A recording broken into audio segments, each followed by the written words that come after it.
Assalamualaikum warahmatullahi wabarakatuh. Alhamdulillah, terus kita memuji Tuhan kita Allah Subhanahu wa taala atas segala nikmatnya yang tidak terhingga. Bagi dalam diri kita sendiri, seperti mata masih bisa melihat cahaya, menangkap cahaya sehingga melihat, telinga masih bisa menangkap suara sehingga mendengar.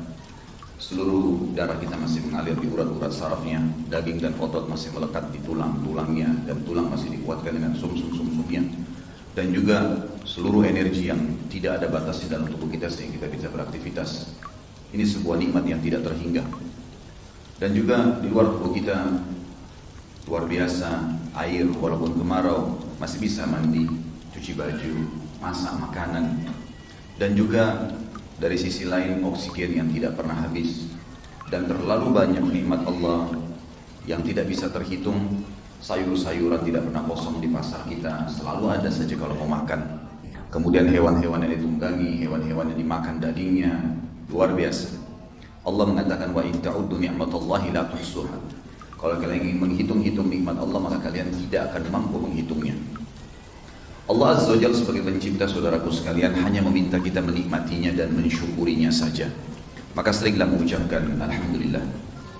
Juga kita panjatkan senantiasa salawat dan taslim sebagai sambutan hormat kita kepada satu-satunya guru, kiai, suri tauladan kita.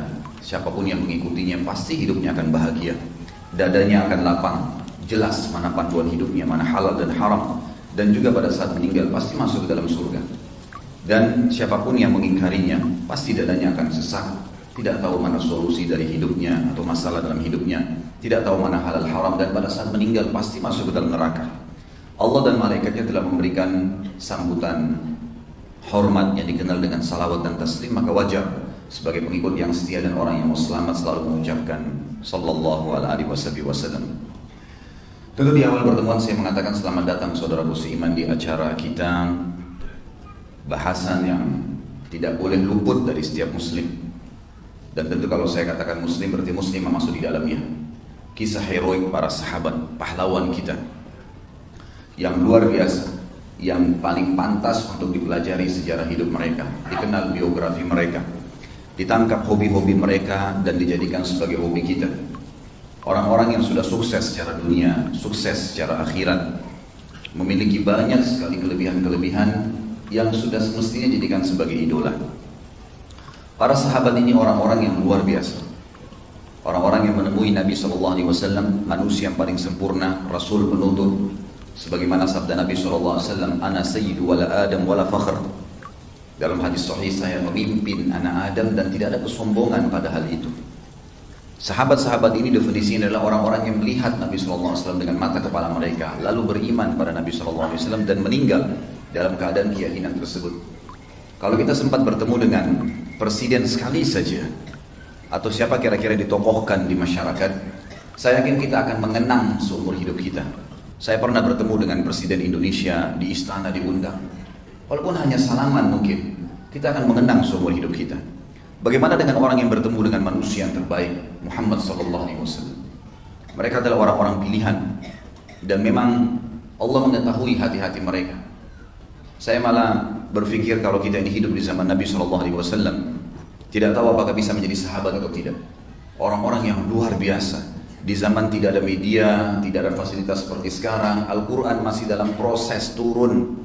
Yang menyampaikannya buta huruf, nggak bisa baca, nggak bisa nulis, di kota yang terpojok, ya, sangat jauh, terpencil, tidak ada apa-apa, padang pasir. Lalu kemudian mereka beriman, mereka meyakini, mereka menjalankan dan mempertahankan sampai meninggal. Ini luar biasa. Saya setiap kali membuka lembaran para sahabat ini, kadang-kadang menetesin air mata sendiri, melihat bagaimana mereka bisa beriman pada saat itu. Sekarang kita lahir, masjid sudah banyak, Quran sudah sempurna dalam bahasa Indonesia lagi, gitu.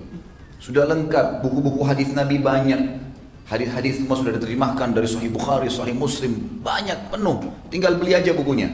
Ceramah tinggal hadir saja. Dai-dai, masya Allah, banyak sekali yang menyampaikan. Nggak ada sesuatu lagi, bimbang sedikit tinggal tanya, Ustadz gimana hukumnya? Selesai, jawabannya sudah ada.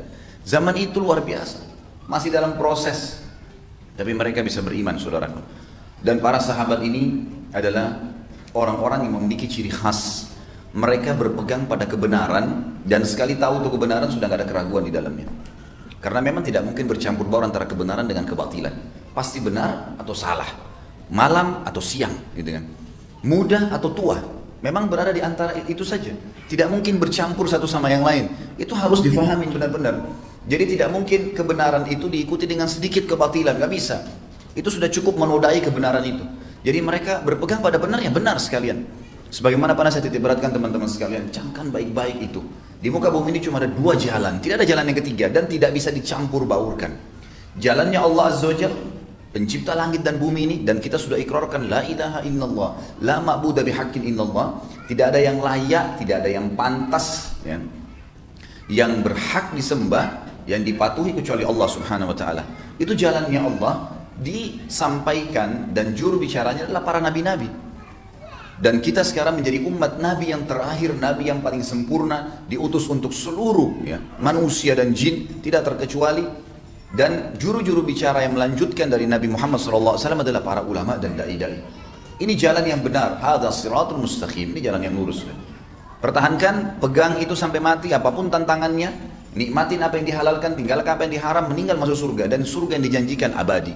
Gak ada sesuatu keraguan di dalamnya. Allah selalu mengatakan la raiba fi, la raiba fi. Tidak ada keraguan di dalamnya, tidak ada keraguan di dalamnya. Dan jalan kedua teman-teman sekalian, jalan syaitan, iblis. Ini jalan sesat, pasti ke neraka. Juru bicaranya dukun, penyihir, penyamun, peramal, dan ahli maksiat. Anda kalau berteman sama mereka pasti diajak ke jalan syaitan. Berteman sama orang yang suka berzina tiap malam di diskotik, di bar, di karaoke dan segala, maka mereka akan berbicara tentang bagaimana menyeret Anda ke situ. Akhirnya ke jalan syaitan dan pasti ujungnya neraka. Dan tidak bisa disatukan, tidak bisa disatukan, mustahil. Sekalian di jalan Allah atau sekalian jalan syaitan. Kalau ada orang di tengah-tengah nggak bisa nih, nggak mungkin. Kita juga punya istilah dalam agama kita, ada halal, ada haram. Kata Nabi SAW, yang halal jelas, yang haram jelas. Di antaranya ada masalah yang mungkin samar-samar. Tapi apa kata Nabi? Siapa yang menyelamatkan dirinya dari hal yang samar-samar, dia telah menyelamatkan kehormatan dirinya dan agamanya. Dan siapa yang menjerumuskan dirinya pada yang samar-samar, udah tahu nih, ini halal atau enggak ya. Terus dia sengaja jerumuskan dirinya pada itu, dia telah menjerumuskan dirinya pada yang haram. Kata ulama hadis apa? Maknanya yang samar-samar itu masuk dalam haram. Nggak ada lagi jalan tengah, berarti halal atau haram. Syubhat itu masuk kepada hal yang haram. Seperti pengembala domba yang membawa domba-dombanya ke padang pasir, kemudian yang membawa dombanya ke ladang yang luas dan rumput-rumput ladangnya itu lebih tinggi daripada dombanya sehingga dia tidak tahu domba mana yang dicuri oleh serigala. Itulah orang yang tidak jelas. Sebentar jalan Allah, sebentar sholat tapi sebentar juga bermaksiat. Ini nggak jelas, gitu kan? Ini masuk pada perbuatan yang haramnya nanti mendominasi dia, otomatis. Maka harus difahami dan ini yang dipegang oleh para sahabat. Ini ciri khas. Tinggal kita ikutin, menjadikan mereka sebagai qudwah, kita akan bersama mereka. Bukan mustahil. Para sahabat, saudaraku sekalian, sangat memahami firman Allah Subhanahu wa taala. Saya tertarik untuk menyampaikan firman Allah ini karena saya tahu sahabat betul-betul berpegang pada ini.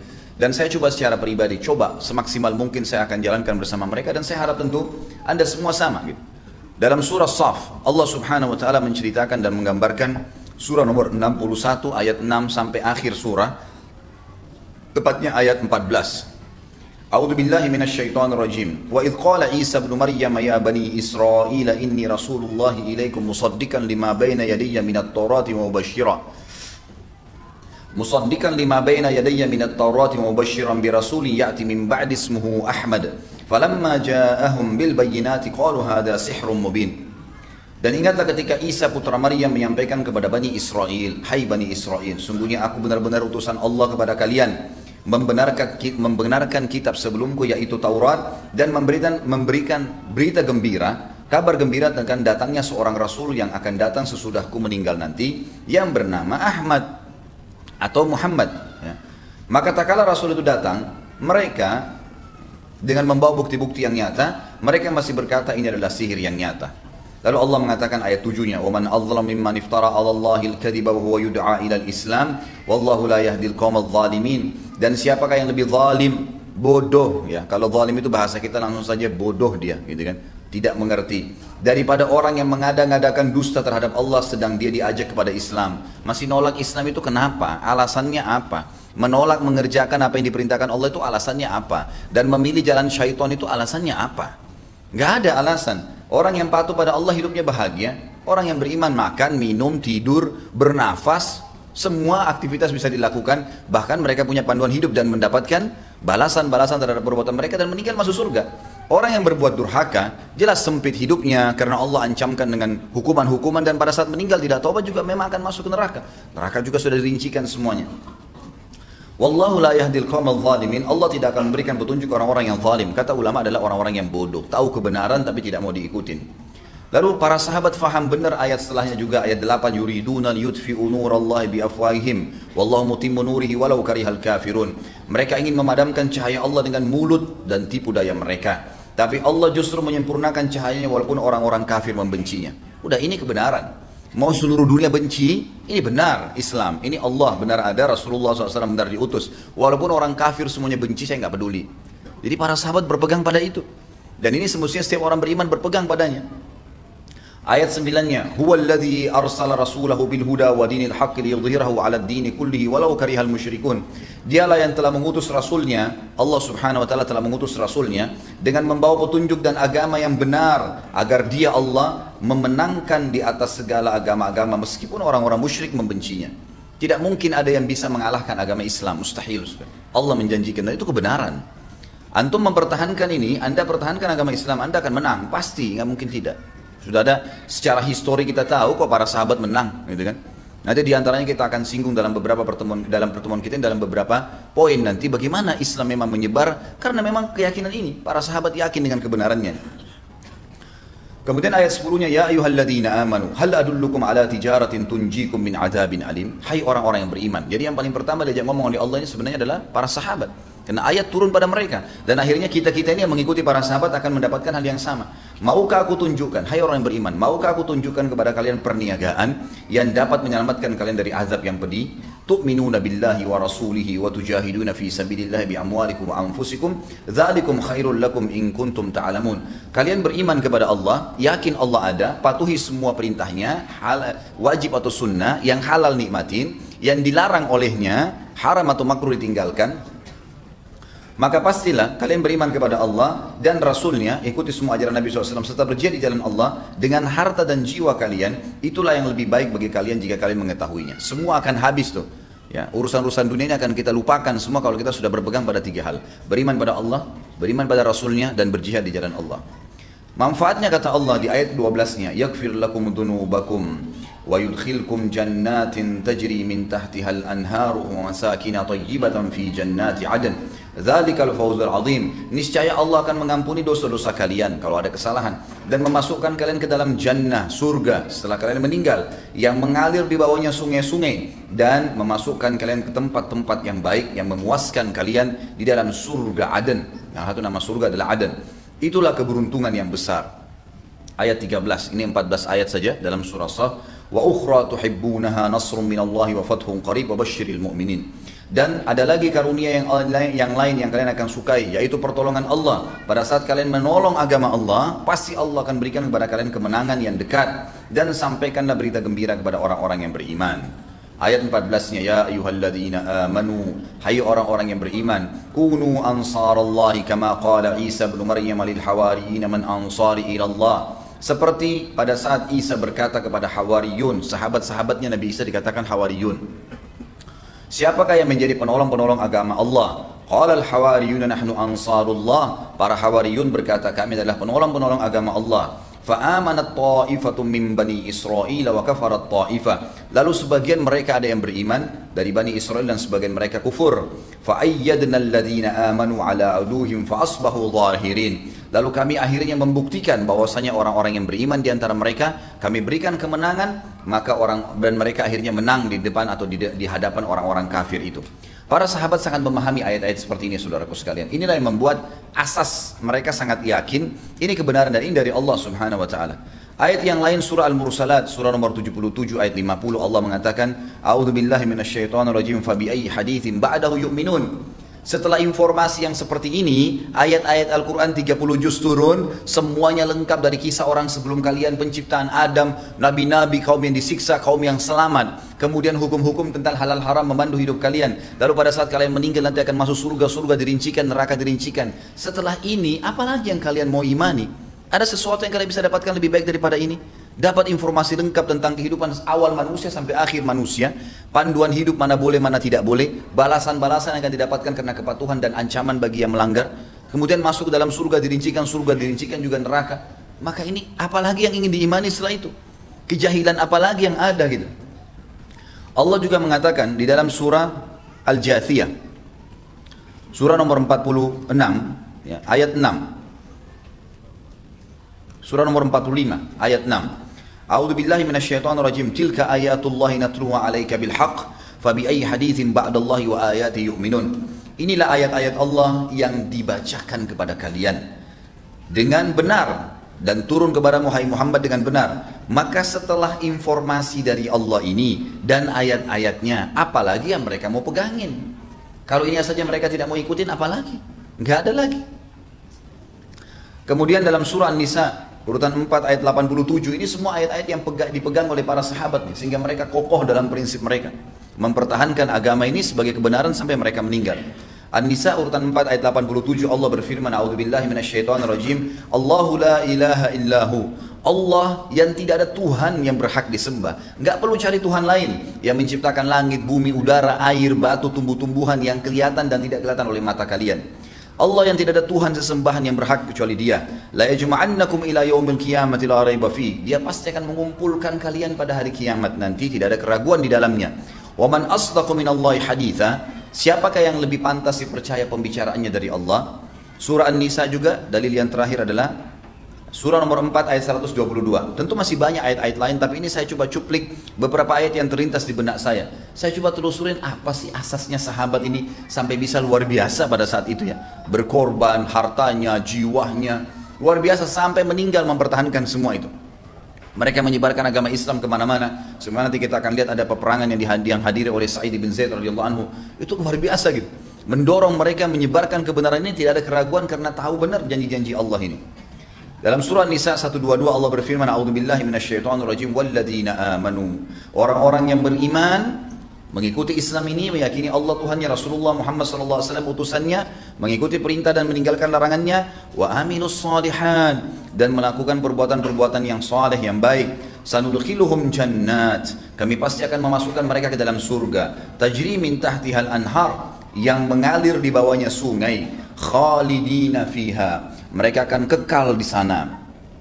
Wa'das sidqi, wa'adallahu, wa'adallahi haqqa, itulah janji Allah yang benar. Wa man asdaqu minallahi qila, dan siapa yang lebih pantas ya jujur ya, atau siapa yang lebih jujur perkataannya daripada Allah Subhanahu wa taala.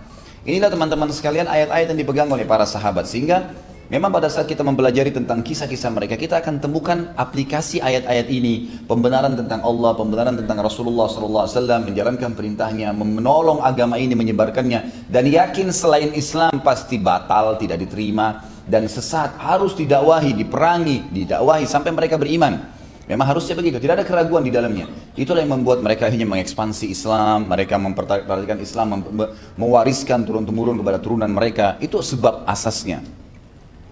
Kemudian juga, saudaraku sekalian, saya ingin menitik beratkan para sahabat ini bertingkat-tingkat tentunya. Ada sahabat yang memang dekat sekali dengan Nabi SAW, punya hubungan kerabat. Seperti kita tahu Abu Bakar dan Umar radhiyallahu anhuma adalah mertua Nabi. Uthman dan Ali radhiyallahu anhuma adalah anak mantu Nabi, gitu kan? Tambah lagi Ali radhiyallahu anhu adalah sepupu Nabi SAW, punya hubungan kerabat. Lalu para sahabat ini saling menikah satu sama yang lain. Bagaimana Umar menikahi Ummu Kalthum, anaknya Ali radhiyallahu anhu, gitu kan? Bagaimana Nabi SAW juga menikahi Hafsah dan juga menikahi Aisyah dari anak Abu Bakar dan Umar. Seperti itulah. Jadi mereka punya hubungan yang sangat dekat. Kemudian datang setelahnya, dan tentu sahabat yang paling afdal 4 orang ini, Khulafaur Rasyidin. Datang setelahnya adalah sahabat-sahabat yang sempat menghadiri Badr. Peperangan Badr yang mereka hadiri ini punya kelebihan tersendiri karena Allah mengatakan i'malu ma syi'tum qad ghafarallahu lakum. Berbuatlah apa yang kalian inginkan, Allah sudah ampuni kalaupun kalian berbuat salah setelah Badr. Kemudian juga datang setelahnya para sahabat yang menuntut ilmu. Ada beberapa sahabat yang memang datang ke Madinah ataupun dari penduduk Madinah, kerjanya tiap hari cuma mau belajar dari Nabi SAW. Mau belajar saja. Mereka lah yang dikenal dengan Ashabus Suffah. Di belakang rumah Nabi SAW ada tempat yang ditinggikan, sebuah rumah sebenarnya, bangunan, sekarang sudah tidak ada, sudah masuk bagian masjid. Di situ ada sahabat-sahabat Nabi yang tinggal untuk menuntut ilmu. Maka keluarlah seperti Abu Hurairah, Anas bin Malik, kemudian Abdullah bin Umar, Abdullah bin Abbas, Abdullah bin Amr bin As, Abdullah bin Mas'ud. Sahabat-sahabat yang meriwayatkan banyak hadis, Jabir bin Abdullah. Mereka-mereka ini memang penuntut ilmu. Jadi di mana Nabi SAW ya, keluar, mereka ikutin. Apa yang Nabi SAW sedang ucapkan, mereka langsung catat. Mereka informasikan ke sahabat yang lain. Gitu kan? Dan ulama mengatakan ini sebenarnya, Ashabus Suffah ini, para penuntut ilmu ini adalah ulamanya para sahabat. Karena banyak sahabat-sahabat yang lain belajar dari mereka. Belajar dari mereka. Gitu kan? Jadi ini poin juga yang perlu difahami. Gitu kan? Kemudian kadang-kadang kalau wahyu turun, Nabi SAW pergi menemui mereka. Lalu kemudian turunlah ayat-ayat disampaikan kepada mereka, lalu mereka nyebarin ayat tersebut. Datang setelahnya, sahabat-sahabat yang datang, kapan Allah mudahkan buat mereka waktunya. Ada sahabat yang bertemu dengan Nabi SAW hanya waktu sholat 5 waktu saja. Jadi mereka punya aktivitas di kebunnya, di usahanya, perdagangannya, keluarganya. Maka mereka datang sholat, bertemu dengan Nabi SAW. Kalau pas lagi ada hadis yang disampaikan, wahyu, mereka mendengar. Kalau tidak, mereka pulang, beraktivitas. Datang setelahnya level adalah sahabat yang paling ya dinomor akhirkan oleh para ulama adalah sahabat yang datang hanya datang mengucapkan syahadat. Seperti waktu terjadi pembebasan kota Mekah, maka banyak sahabat dengan suku-sukunya, suku Arab yang datang mengucapkan syahadat. Setelah itu mereka pulang, gitu kan? Ada di antara mereka cuma syahadat sekali, cuma beberapa saat bertemu Nabi SAW lalu pulang sampai mati udah. Maka ini level sahabat yang dianggap di paling bawah, tapi mereka juga tetap sahabat. Mereka juga sahabat. Dari level-level inilah teman-teman sekalian yang saya ingin titik beratkan. Mereka pun bertingkat-tingkat dari sisi kelebihan, gitu kan? Dari sisi kelebihan. Karena ada sahabat yang menghadiri kejadian bersama Nabi SAW atau pas mendengarkan langsung hadis Nabi SAW, ada juga yang dengar dari teman-temannya saja, tidak sempat hadir pada saat itu. Itu sering terjadi, Maka mesti difahamin poin ini. Karena pernah di pertemuan kita yang ke-8, sahabat Sa'ad bin Waqqas, ada yang bertanya kepada saya, Ustaz, kenapa Sa'ad bin Waqqas tidak menonjol dari sisi sedekahnya seperti Uthman bin Affan, seperti Abdurrahman bin Auf? Maka ini alasan kenapa saya sebutkan poin tadi. Karena sahabat bertingkat-tingkat. Tidak semua sahabat sama semua perbuatannya, gitu kan? Ada yang menonjol di sisi jihadnya, ada yang menonjol di sisi sedekahnya, ada yang menonjol memang keseluruhannya, ada.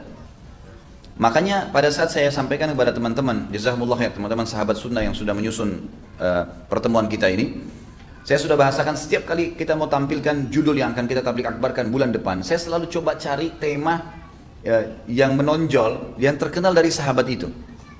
Seperti Abu Bakar kita pernah mengatakan menggapai Siddiq, derajat Siddiq bersama Abu Bakar, gitu kan?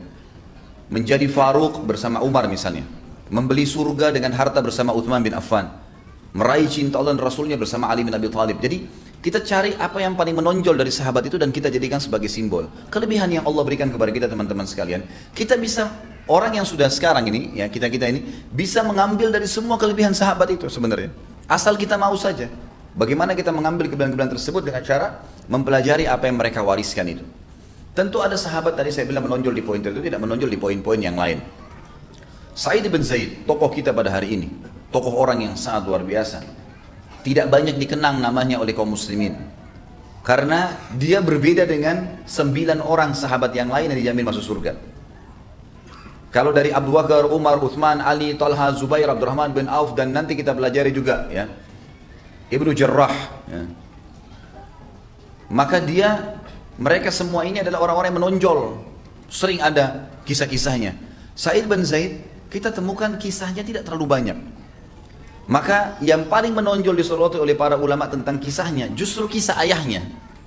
Maka pada saat saya berikan judul kepada teman-teman, Sa'id bin Zaid adalah penerus daripada ya, pemegang bendera tauhid Quraisy.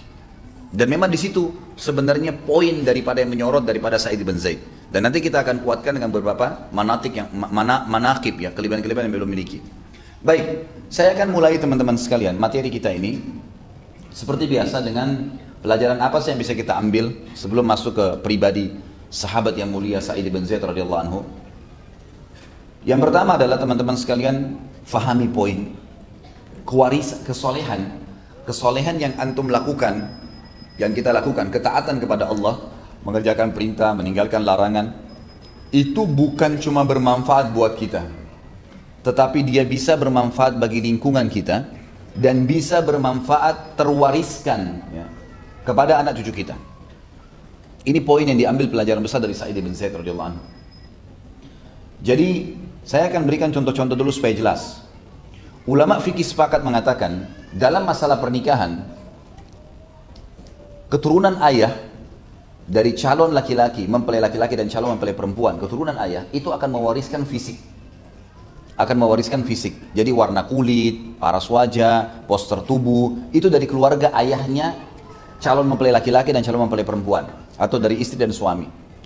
Sementara dari ibu, itu akan terwariskan lebih banyak kepada karakter dan sifat secara global. Tentu dia bisa berubah dengan berbaurnya si anak ini nanti, atau si manusia ini kepada lingkungannya, ya kan? Tapi ini yang menonjol.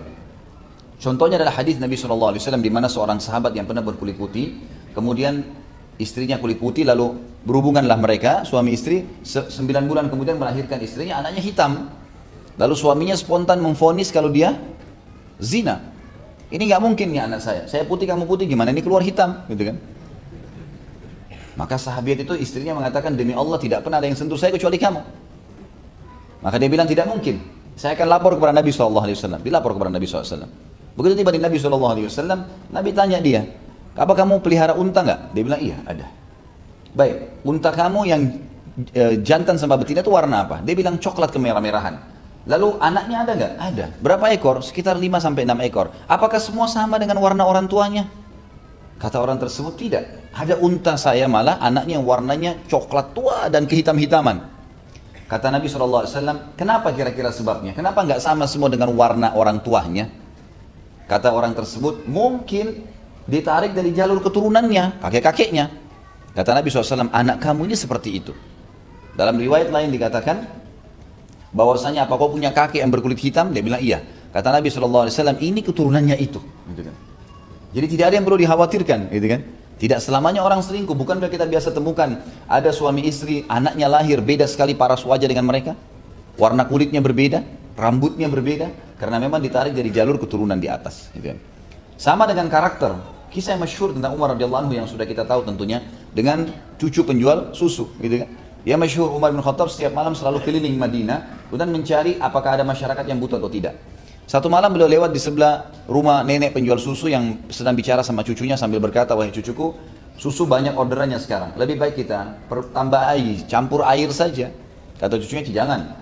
Kalau nenek campur itu, maka kalau Amir Mu'minin Umar bin Khattab tahu, kita akan dihukum.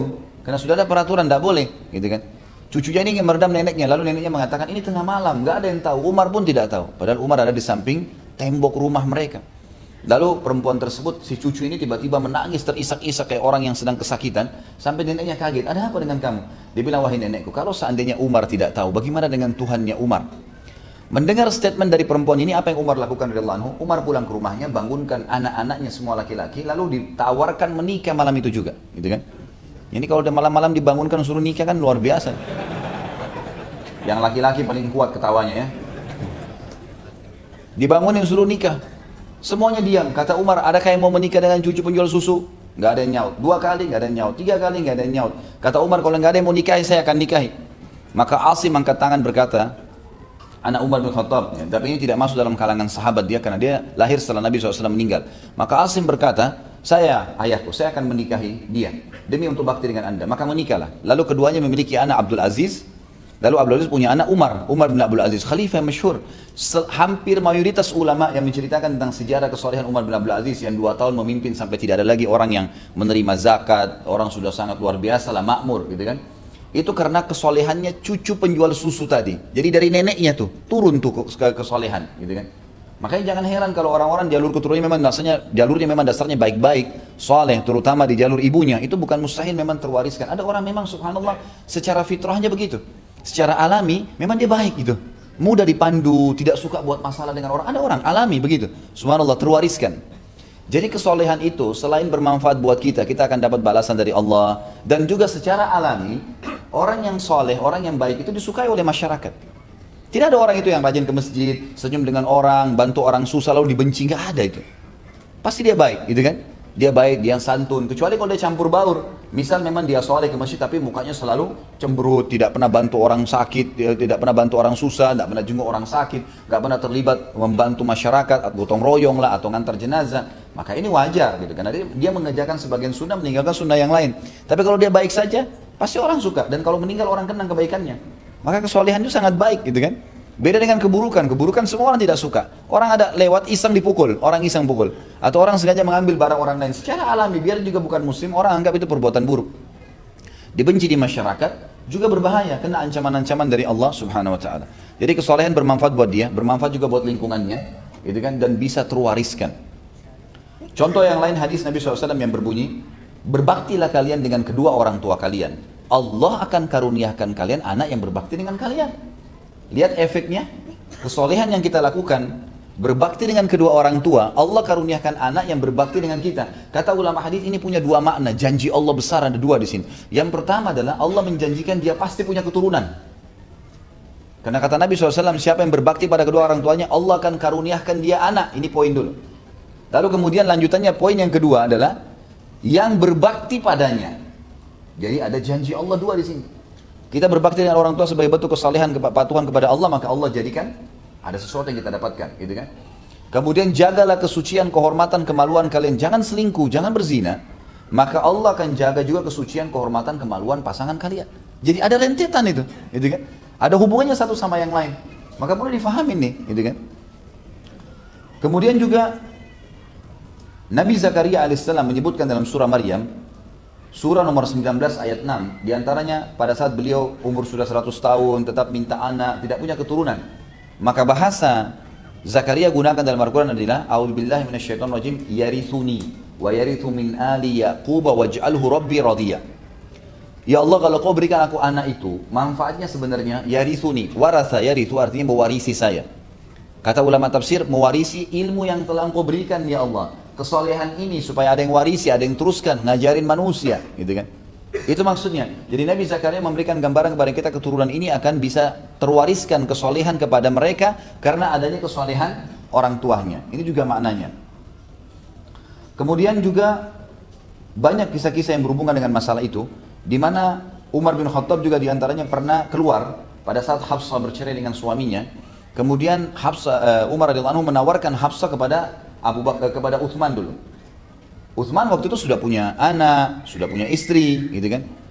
Umar bin Khattab tidak pergi menawarkan Hafsah kepada laki-laki yang sebaya. Banyak sahabat Nabi, banyak yang lain.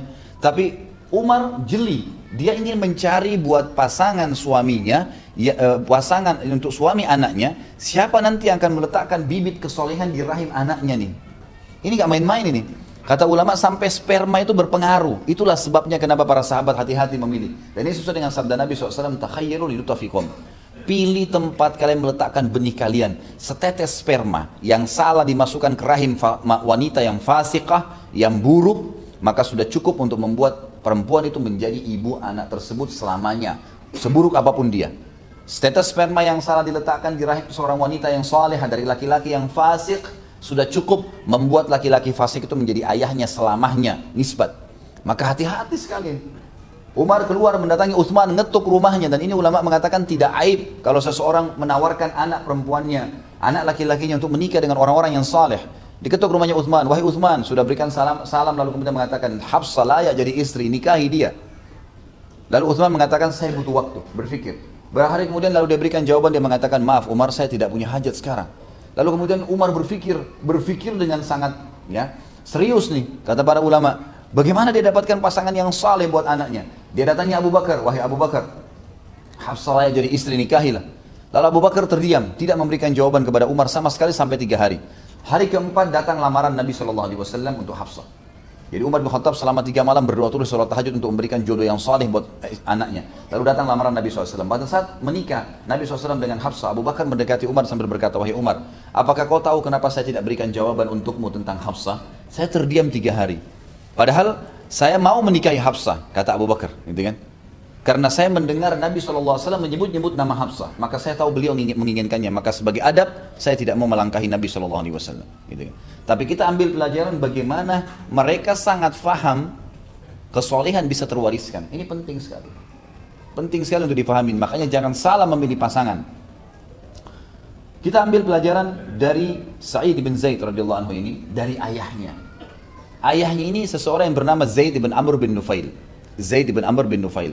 Orang ini cukuplah sebuah hadis Nabi yang berbunyi pada saat Sa'id bin Zaid anaknya sudah beriman pada Nabi SAW. Umar bin Khattab yang merupakan keponakan Zaid. Karena Umar bin Khattab adalah sepupunya Sa'id ibn Zaid yang sedang kita bahas nih. Ayah mereka bersaudara. Pada saat Zaid sudah meninggal dunia, belum sempat beriman kepada Nabi SAW, mereka berdua berkata, "Ya Rasulullah, bolehkah kami beristighfar, memohon ampun dan rahmat buat Zaid ibn Amr bin Nufail, buat ayahnya si Sa'id nih, Sa'id yang sedang kita bahas nih." Kata Umar berkata kepada Nabi SAW bersama dengan Sa'idnya sendiri. Maka Nabi SAW mengatakan, tentu saja. Karena sesungguhnya dia, si Zaid akan dibangkitkan sebagai satu umat sendiri hari kiamat. Sendirian, satu umat. Apa nih kisahnya Zaid? Bagaimana ceritanya? Dalam buku yang sedang kita bedah ini, panjang lebar, diceritakan sampai 2-3 lembar khusus menceritakan tentang kisah si Zaid ini. Ternyata saudaraku seiman, di Mekah itu pada zaman itu sudah mulai luar biasa lah ya. Penyimpangan dari agama Nabi Ibrahim alaihissalam itu sudah sangat jauh. Mereka sudah mulai menyembah berhala-berhala, dan ada di dalam sirah Nabawiyah saya sudah jelaskan, orang yang paling pertama memasukkan berhala di Jazirah Arab namanya Amr bin Luhai. Amr bin Luhai ini orang dari suku Huza'ah yang datang merampas Mekah dari suku Jurhum. Jadi suku Jurhum pertama di Mekah, itulah suku yang datang bergabung bersama Hajar dan Ismail alaihissalam, lalu kemudian jadilah penduduk Mekah. Suku Huza'ah datang merebut itu dengan kekuatan sampai akhirnya sumur Zamzam ditutup oleh suku Jurhum, dan suku Huza'ah berkuasa. Salah satu raja mereka namanya Amr bin Luhai.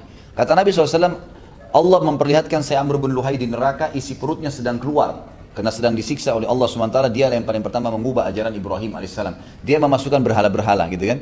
Jadi dia pernah pergi ke negeri Syam, dia ketemu dengan beberapa suku Amalik yang sedang menyembah berhala, lalu dia tanya, kenapa kalian sembah? Apa yang kalian lakukan nih? Kata suku Amalik, kami sedang menyembah, meminta kepada patung-patung ini. Inilah Tuhan-Tuhan kami dan mendekatkan kami kepada Allah. Inilah yang memberikan makan kami kalau kami lapar, memberikan kami minum kalau kami haus, dan seterusnya.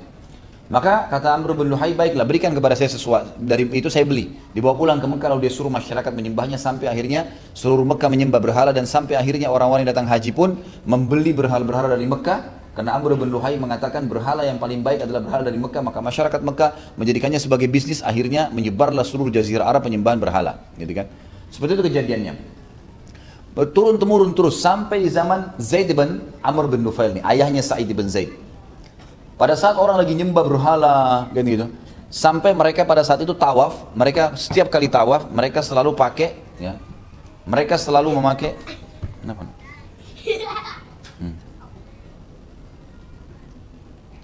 Pada saat mereka lagi tawaf, maka mereka melakukan, siapa ini? Anaknya siapa? Bisa dibantu orang tuanya, tolong.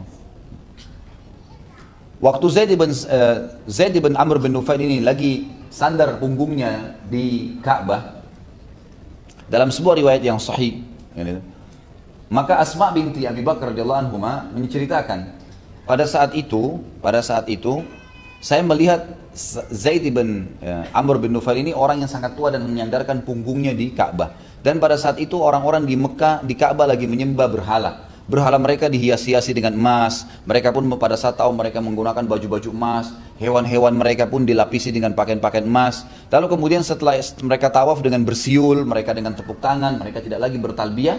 Maka pada saat itu pun mereka menyembeli berhala-berhala tersebut untuk patung-patung. Maka Zaid bin Amr mengatakan, wahai Quraisy, wahai kaumku, Allah lah yang telah menciptakan semuanya ini, termasuk hewan-hewan kalian. Allah lah yang telah menurunkan hujan dari langit sehingga hewan-hewan kalian minum sepuas-puasnya. Jadi gemuk, kalian bisa tunggangin, kalian bisa nyembeli dan makan dagingnya. Allah lah yang telah menurunkan hujan dari langit sehingga menumbuhkan rumput-rumputan, dan akhirnya hewan-hewan kalian makan sekenyang-kenyangnya. Lalu kalian bisa menikmatinya, gitu kan? Lalu bagaimana bisa kalian menyembelih kepada selain Allah? Jadi Zaid ini pada saat itu memang berbeda dengan orang semuanya gitu. Orang lagi sembah-sembah berhala, dia tidak sama sekali. Dia tetap berpegang tauhid, melarang. Pada saat kaumnya lagi tawaf, mereka mengubah talbiyah. Amr bin Luhai tadi orang yang pertama mendatangkan berhala di Jazirah Arab, mengubah talbiyah. Talbiyah dari zaman Ibrahim alaihissalam seperti sekarang yang diajarkan Nabi Muhammad SAW kepada kita. Labbaik Allahumma labbaik, labbaik la syarika laka labbaik, innal hamda wan ni'mata laka wal mulk la syarika lak. Jadi kan, ya Allah, aku jawab panggilanmu. Labbaik itu saya jawab panggilanmu dengan santun, ya Allah. Labbaik Allahumma labbaik, ya Allah, aku jawab panggilanmu dengan santun, ya Allah. Labbaik la syarika laka labbaik, saya jawab panggilanmu untuk haji dan umroh ini, tidak ada sekutu bagimu. Innal hamda wan ni'mata laka wal mulk, segala puji bagi Allah. Dengan itu, dan nikmat, gitu kan, dan kerajaan hanya milik Allah, la syarikalah, tidak ada sekutu baginya. Lalu Amr bin Luhai menambah dengan illa syarikan huwa lak tamliku wa ma malak, kecuali sekutu yang kau miliki ya Allah, ya, dan apapun yang dia miliki. Ini tambahan kesyirikan. Orang-orang pada saat tawaf waktu itu ada dua keadaan. Yang pertama, yang mereka sepakati, yang kedua yang mereka berbeda. Yang mereka kesepakati adalah mereka tawaf, ya, dengan bersiul dan tepuk tangan, gitu kan. Itu yang mereka sepakati. Yang mereka tidak sama, ada persediaan di antara mereka, bukan persediaan sebenarnya, ada perbedaan di antara mereka adalah kalau orang-orang kaya mampu membeli baju dari Mekah, maka mereka beli baju dan mereka tawaf dengan baju itu. Tapi kalau orang tidak mampu beli baju dari Mekah, mereka tawafnya telanjang. Dan ini tradisi orang-orang jahiliyah dulu. Karena sebuah doktrin ditekankan oleh pemimpin Quraisy pada saat itu dan diwariskan dari Amr bin Luhai tadi adalah, ya, tawaf harus pakai baju dari Mekah. Kalau enggak maka tidak bisa, gitu kan? Maka itu yang terjadi. Ini luar biasa pemandangannya. Zaid bin Amr bin Nufail rahimahullah, beliau sambil tawaf, setiap hari kalau tawaf kaumnya selalu dilewatin. Kalau orang sudah bilang la syarikalak talbiyahnya, begitu mau tambah illa syarikan huwa lak tamliku ma malak, kalimat syirik beliau mengatakan kafa, cukup, jangan ditambah lagi, gitu kan. Cukup sampai situ. Jadi dia berdakwah. Ini sebelum Nabi SAW berutus jadi nabi nih. Jadi dia sudah berdakwah tauhid pada saat itu, ya. Jadi luar biasa orang ini, gitu kan. Dia sudah bisa mempertahankan masalah-masalah seperti ini. Kemudian orang-orang Quraisy terbiasa membunuh anak-anak perempuan mereka. Maka setiap kali dia dapat ada orang Quraisy membunuh anak perempuan, dia selalu datangin. Dia bilang, tidak usah bunuh, berikan kepada saya, biar saya yang besarkan. Jadi diambil anak perempuan itu, dibiayai sama dia sampai besar. Begitu besar didatangi ayahnya, kamu ambil kembali anakmu enggak? Kalau mau silakan ambil, saya sudah rawat, tidak apa-apa. Kalau tidak mau kembalikan kepada saya. Jadi itu kerjanya, banyak sekali. Dia punya penampungan anak-anak perempuan di Mekah penuh. Jumlahnya luar biasa, tidak disebutkan lagi tapi banyak sekali. Karena setiap lahir anak perempuan pasti sudah menjadi tradisi mereka membunuhnya, jadi kan? Ini Allah sudah ceritakan juga di dalam Al-Quran. Tapi inilah perilaku Zaid bin Amr bin Nufail. Kemudian yang paling unik adalah dari ceritanya bagaimana beliau rahimahullah mencari kebenaran agama. Jadi Zaid bin Amr bin Nufail ini bersama dengan beberapa temannya, termasuk teman dekatnya adalah Waraqah bin Naufal. Waraqah bin Naufal ini masih sepupunya Khadijah radhiyallahu anha, yang pada saat Nabi SAW pertama menerima wahyu Iqra bismi rabbikal ladzi khalaq, kan oleh Khadijah diajak Nabi SAW bertemu dengan sepupunya yang bernama Waraqah bin Naufal, waktu itu beragama Nasrani. Waraqah bin Naufal ini berkata kepada Nabi SAW waktu Nabi ceritakan, kata dia, Allahu Akbar, yang telah datang kepada kau hai Muhammad adalah Namusul Akbar, Jibril. Istilah Jibril itu Namusul Akbar, hewan, maksudnya bukan hewan, makhluk yang bersayap, gitu kan, yang besar, yang telah datang kepada Musa. Kau pasti akan menjadi nabi, dan kalau seandainya saya masih hidup pada saat kau diutus nanti, maka saya pasti menjadi pendukungmu. Pada saat itu 6 bulan fase penobatan Nabi SAW menjadi nabi, Waraqah bin Naufal meninggal dunia. Dan kata Nabi SAW, Waraqah bin Naufal di surga, karena dia sudah menyatakan kalau nanti kau diutus jadi nabi resmi, saya akan menjadi pengikutmu, gitu kan. Pada saat terutama kaum mengeluarkanmu dari Madinah. Waraqah bin Naufal ini bersahabat dekat sekali sama Zaid bin Amr. Zaid bin Amr ini ayahnya Sa'id nih. Mereka duduk kumpul-kumpul. Dengan ada lagi tentunya yang lainnya, ya, ada Ubaidillah Abdullah bin Jahash, dan ada beberapa orang yang tentu disebutkan nama-namanya seperti Uthman bin Huwairith, kemudian Waraqah bin Naufal, Ubaidillah bin Jahash, dan Zaid bin Amr bin Nufail ini. Jadi mereka berempat duduk, lalu mereka berkata, ini kayaknya kaum kita sudah ngawur nih, gitu. Nggak mungkin, ini salah jalan mereka, gitu kan? Nggak mungkin, ini pasti salah jalan. Maka yang terjadi adalah Waraqah bin Naufal pergi mencari satu orang pendeta Nasrani, dan akhirnya dia beriman pada Allah SWT melalui risalah Nabi Isa AS, yang pada saat itu memang belum ada Nabi Muhammad SAW. Kemudian Ubaidillah bin Jahash dan juga, ya, Uthman bin Al-Huwairith ini pergi, ya, mencari, dan mereka pulang tidak mendapatkan. Pada saat Nabi SAW diutus mereka beriman, gitu kan. Kemudian yang bahasan kita, saksi bahasan adalah Zaid bin Amr bin Nufail. Jadi dia jalan sendiri nih, jalan kaki, dia kelilingi Jazirah Arab. Dia cari tahu nih, mana agama yang mengenal Tuhan namanya Allah. Dari lisan demi lisan, tidak ada media, tidak ada transportasi, dia jalan sendiri. Kelilingi semua kampung-kampung sampai dia mencapai tempatnya ahli kitab di negeri Syam. Di negeri Syam ini, Palestina, Syria, Lebanon, semuanya Turki yang dikenal dulu wilayah Bizantium, ya, Mesir. Itu semua dulu adalah kerajaan terbesar Nasrani, gitu kan. Dia datang ke sana lalu dia menemui pendeta-pendeta di sana. Yang paling pertama dia tanya, siapa di antara agama langit ini yang dianggap mengikuti agama langit? Ada sebagian orang mengatakan orang-orang Yahudi. siapa pemimpin mereka? Ditunjuklah satu pendeta Yahudi di negeri Syam. Datanglah Zaid bin Amr ke orang Yahudi tersebut, lalu dia bertanya, wahai pendeta, saya ingin tanya, agama apa yang kalian sedang anut nih? Lalu pendeta itu menjelaskan tentang agama Yahudi, gitu kan? Pertama mengenal Allah, Nabi Musa pengikutnya, dan di panjang lebar dijelaskan. Setelah Zaid bin Amr bin Nufail ini faham, lalu dia bilang, bagaimana caranya kalau saya mau masuk ke agama kalian? Jauh ini riwayat Bukhari, hadis sahih ya. Orang-orang Yahudi, pendeta Yahudi ini berkata, pendeta paling pintarnya pada saat itu. Dia mengatakan, wahai Zaid, kalau kau ingin masuk ke agama Yahudi, kau harus dulu dimurkahi oleh Allah. Kalau kau sudah dimurkahi oleh Allah, kamu taubat, baru kamu bisa masuk Yahudi. Kata Zaid bin Amr, saya tinggalkan Mekah jauh-jauh karena takut dari murkahnya Allah. Saya datang ke sini, kamu suruh saya dimurkahi Allah dulu. Gitu kan? Maka ini nggak mungkin gitu. Ya. Kata pendeta itu, kata pastor Yahudi itu, ya sudah kalau gitu kamu nggak bisa masuk Yahudi. Gitu kan? Sudah dia pergi cari. Setelah Yahudi ini agama apa? Nasrani. Gitu kan? Pengikut Nabi Isa. Dicari pendeta yang paling pintar pada saat itu. Didatangin. Lalu kemudian ditanya, bagaimana? Ya, agama kalian ini dijelaskan panjang lebar, sudah selesai panjang lebar, lalu kemudian dia mengatakan, maaf, tadi waktu berpisah sama pendeta Yahudi itu dia sempat bilang, saya tidak bisa ikut agama kalian ini. Ada agama lain yang kau sarankan? Dia bilang tidak ada agama lain, karena orang-orang Yahudi nolak Nasrani kan. Tidak ada agama lain kecuali kau berpegang pada agama Hanif. Apa itu agama Hanif? Agamanya Ibrahim alaihissalam. Itu agama lurus tuh, tapi sudah hilang tuh agama, nggak ada yang tahu lagi sekarang. Baiklah, dia cari pendeta Nasrani, ketemu pendeta Nasrani. Begitu pendeta Nasrani yang paling pintar pada saat itu, dia ceritakanlah, coba sampaikan agama kalian. Agama ini begini panjang lebar. Setelah itu si Zaid berkata, bagaimana kalau saya ingin masuk agama kalian? Kata pendeta ini, gitu kan? Kalau kau mau masuk Nasrani, kau harus sesat dulu. Setelah kau sesat, kau dapat petunjuk, baru kau jadi Nasrani. Kata Zaid bin Amr, saya tinggalkan Mekah karena tidak mau sesat. Di sini saya ikuti agama Allah yang kalian pegangi, lalu saya harus sesat dulu. Kata si pendeta itu, tidak ada jalan lain. Ini hadis Bukhari menjelaskan. Tidak ada jalan lain. Kata dia, lalu apa saran kamu? Saya mau agama yang lurus. Dia bilang ada agama Hanif. Agamanya Nabi Ibrahim alaihissalam dulu udah hilang, nggak tahu di mana sekarang. Maka Zaid pun rahimahullah pulang tinggal di negeri Syam, kembali ke Mekah. Dalam perjalanan, dia sebelum masuk Mekah dia mengatakan, ya Allah, aku tidak tahu harus menyembahmu seperti apa. Tapi aku mengikuti agama yang Hanif itu, gitu kan? Ajarannya Ibrahim. Subhanallah, sebelum masuk Mekah, ada sekelompok orang-orang Badui, penjahat-penjahat gitu, perampok, ngeroyokin dia, akhirnya mati dibunuh, dirampas hartanya, mati dibunuh.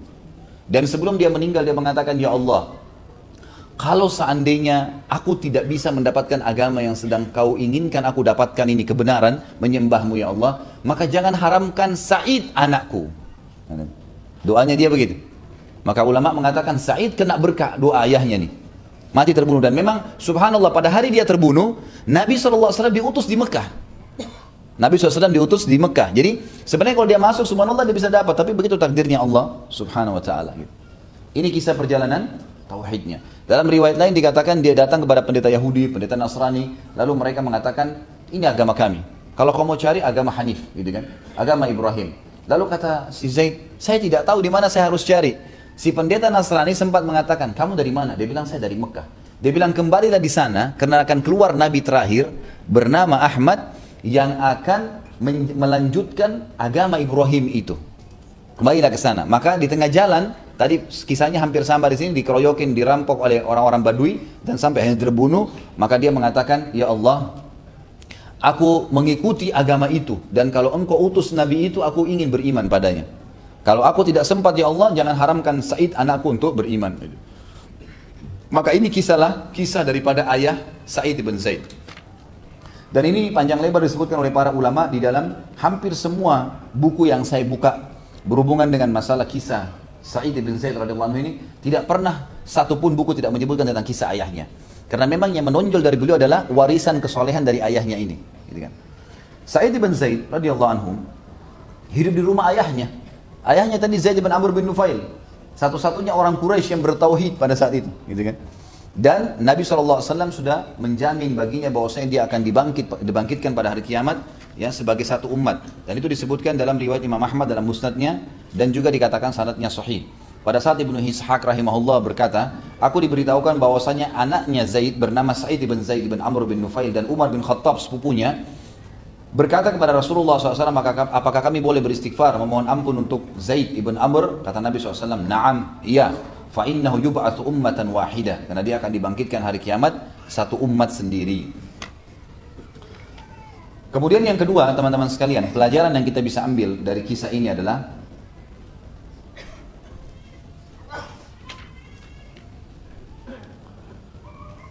jadi yang pertama tadi kesalehan terwariskan. Yang kedua, jiwa itu kalau bersih, dasarnya bersih, jauh dari hal-hal yang berbau kemaksiatan dari kecilnya, maka akan lebih mudah dia menerima kebaikan. Yang saya ingin titik beratkan di sini teman-teman sekalian, jangan pernah wariskan perbuatan buruk kita kepada anak-anak. Saya kasih contoh gini. Mungkin antum di sini yang hadir, Anda yang hadir di sini, ada yang baru mengenal sunnah, mungkin baru setahun, mungkin 2 tahun, mungkin 10 tahun yang lalu misal, gitu kan. Sebelumnya waktu kita masih baru balik, nggak ngerti apa-apa. Mungkin masih suka pernah mencuri, mungkin pernah berzina, mungkin pernah dusta, mungkin pernah macam-macam. Dan kita tahu penyebabnya itu, karena lingkungan, mungkin karena orang tua kita tidak baik mendidik kita dulu, tidak memperkenalkan, orang tua kita sendiri tidak pernah bisa ngaji. Bagaimana kita mau diajarin ngaji? Yang kita lihat adalah pertengkaran ibu dan ayah, yang kita lihat adalah ibu kita tidak pakai jilbab, yang kita lihat adalah kedustaan seorang ayah di depan mata kita kepada istrinya, dan seterusnya. Ini keburukan teman-teman sekalian. Jangan keburukan itu kita wariskan sekarang kepada anak-anak kita. Sambil berkata begini, ini bahaya sekali. Dia mengatakan misal, toh nanti juga, saya juga pada saat umur 35 tahun saya sadar akhirnya, biarlah anak saya ini masih muda, nikmatin deh. Misalnya 17 tahun tidak apa-apa, masa puber, biarin pacaran. Jadi sudah menjadi simbol kita di Indonesia kalau SMA itu atau SMP itu udah harus bergaul bebas, itu udah harus. Kalau enggak dianggap kolot nantinya. Ini pemahaman yang salah ini. Nggak boleh teman-teman sekalian. Kalau kita bisa baca Al-Quran umur 35 tahun, anak-anak kita harus 6 tahun sudah hafal Quran. Jangan keburukan yang diwariskan, gitu kan? Paksain mereka, tanya, konsultasi dengan para orang-orang menghafal Quran, bagaimana caranya. Orang di Madinah teman-teman sekalian sampai sekarang, kalau mereka bertemu satu sama yang lain, pasti yang paling pertama ditanya, anakmu sudah hafal berapa juz? Ini kalau saya pegang anak saya, teman saya pegang anaknya di Madinah, itu kalau datang ketemu, yang paling pertama setelah salaman tanya, anak kamu siapa namanya? Si Fulan, Abdullah misalnya. Anak kamu siapa? Ahmad. Berapa yang Abdullah? Berapa juz yang Abdullah sudah hafal? Itu kalau sudah SD kelas 2, kelas 3 itu minimal 15 juz sudah biasa mereka. Oh baru 15 juz, baru 15 juz. Kita sekarang 40 tahun, 1 juz saja mending kalau ada gitu kan. Ini 6 tahun, baru 15 juz, baru begini, subhanallah. Saya baru lihat cuplikan kemarin ada satu anak di Saudi, ayahnya seorang dai masyhur, masya Allah. Di rumah ayahnya itu ada perpustakaan, kitabnya ada ribuan kitab, gitu kan? Ribuan kitab. Jadi ayahnya ini setiap hari kerjanya cuma masuk di maktabah perpustakaan, dia baca buku, baca kitab, nulis tulisan, itu aja kerjanya ayahnya, gitu kan? Sesekali dia ngajar keluar, tapi dia kebanyakan karya tulis. Anaknya ini karena selalu lihat ayahnya begitu, ayahnya bukan ajak dia, maaf, bukan saya larang anda mengajar anak anda naik sepeda, bukan, gitu kan? Boleh saja, tapi dia anaknya ini kena lihat ayahnya selalu buat itu baca buku. Anak ini baca buku juga akhirnya kan? Kan dia lihat apa yang ayahnya biasa buat. Kalau ayahnya biasa nonton TV ya dia tahu, oh pencet remote nonton TV. Oh ya keluar ke mall. Oh kalau liburan pergi ke pantai atau kolam renang lihat orang telanjang, ya itu dia anggap patokan. Dia jadikan patokan kan dalam hidupnya. Nanti dia juga gitu kan anaknya tuh, gitu kan? Tapi ternyata orang ini enggak, dia selalu masuk perpustakaan, buka buku. Akhirnya anaknya di sebelahnya duduk, dia lihat ayahnya tenang sekali. Secara kejiwaan orang kalau baca buku kan selalu tenang. Dia tanya, ayah ini buku apa? Buku ini nak, ini kalau kamu mau baca ini. Jadi ternyata anaknya itu sampai kelas 6 SD, menjadi lulusan terbaik di sekolahnya, Mumtaz nomor 1. Hafal Quran di umur 12 tahun, dan dia menghafal 9 buku hadis. Anak itu, gara-gara tiap hari kalau ayahnya masuk perpustakaan, dia masuk juga. Dan ayahnya kadang-kadang kalau supaya anaknya ada kesibukan dibukain buku, ini buku, kamu baca hafal hadis sampai sini ya, nanti ayah sebentar di stall. Tiap hari, cuma begitu saja. Dalam hitungan kelas 6 SD sudah hafal 9 buku hadis dan hafal 30 juz Al-Quran. Lihat bagaimana pembentukan itu. Dan kita membiasakan anak kita pada fitrah dan kebiasaan yang baik. Ini penting. Banyak ibu-ibu, maaf, ummahat di belakang sana. Banyak sekali sekarang saya tahu di Jakarta yang ibunya pakai jilbab, anaknya nggak pakai jilbab. Kenapa ibu nggak pakai jilbab anaknya? Oh iya kan masih muda, masih anak-anak. Takut nanti anaknya nggak laku kalau nggak pakai jilbab. Subhanallah. Jangan salah kalau yang datang membeli dia pun, tanda kutip ya, itu orang-orang yang fasik. Karena kalau orang soleh nggak mau kalau nggak pakai jilbab kan gitu.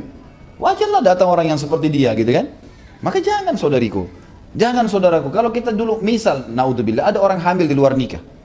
Jangan wariskan itu ke anak-anak, biarin hamil di luar nikah juga. Toh saya juga sekarang berhasil rumah tangga. Subhanallah, keburukan yang diwariskan ini nggak boleh. Ini pelajaran yang besar kita ambil dari Sa'id bin Zaid radhiyallahu anhu. Bagaimana Zaid ayahnya mewariskan kebaikan-kebaikan, dan banyak kisah orang-orang saleh seperti mereka-mereka ini yang mewariskan kebaikan. Ini kurang lebih gambaran dalam pelajaran yang kita bisa ambil dari kisah yang akan kita sebutkan panjang lebar masalah Sa'id bin Zaid radhiyallahu anhu. Baik, saya akan bicara di sini tentang masalah nasabnya terlebih dahulu. Ya. Sa'id ibn Zaid radhiyallahu anhu, nah tentu namanya cukup panjang ya. Sa'id bin Zaid bin Amr bin Nufail bin Abdul Uzza bin Riyah bin Abdullah. Tentu nanti kalau teman-teman tidak sempat tulis bisa diikutin di YouTube, atau nanti insya Allah kita sudah coba cetak alhamdulillah DVD-nya, jadi 8 serial sahabat sudah ada. Ya, sudah ada. Nanti kalau teman-teman berminat bisa hubungin teman-teman sahabat sunnah, nanti akan dapatkan sudah dicetak dari Abu Bakar sampai Sa'ad bin Waqqas nanti. Jadi dalil-dalil juga bisa didengarin baik pelan-pelan, baik di YouTube ataupun di DVD sehingga bisa jelas. Karena saya tidak mungkin berhenti untuk memberikan kesempatan menulis. Gitu. Dikatakan Sa'id bin Zaid bin Amr bin Nufail bin Abdul Uzza bin Riyah bin Abdullah bin Qurt bin Raza bin Adi bin Ka'ab bin Lu'ay bin Ghalib bin Fikhir bin Malik bin Nadir dari Kinana dari Quraisy. Gitu kan. Dia memberikan atau mendapatkan julukan Abu Awir ya, atau Abu Awar. Gitu. Jadi ini kunianya. Sebenarnya beliau tidak punya anak namanya Awar ya, tapi sudah terkenal dengan begitu di zaman jahiliyah. Dan saya tidak temukan di referensi-referensi yang saya baca, saya tidak temukan termasuk di buku kita ini atau buku-buku yang lain, tidak ada disebutkan kenapa mendapatkan julukan itu. Nasabnya bertemu dengan Nabi SAW di Ka'ab bin Lu'ay, dan beliau adalah sepupu Umar bin Khattab, ayah sama ayah bersaudara. Dia lahir 22 tahun sebelum Hijriah. Jadi dia masuk Islam sebelum 20 tahun umurnya, gitu kan.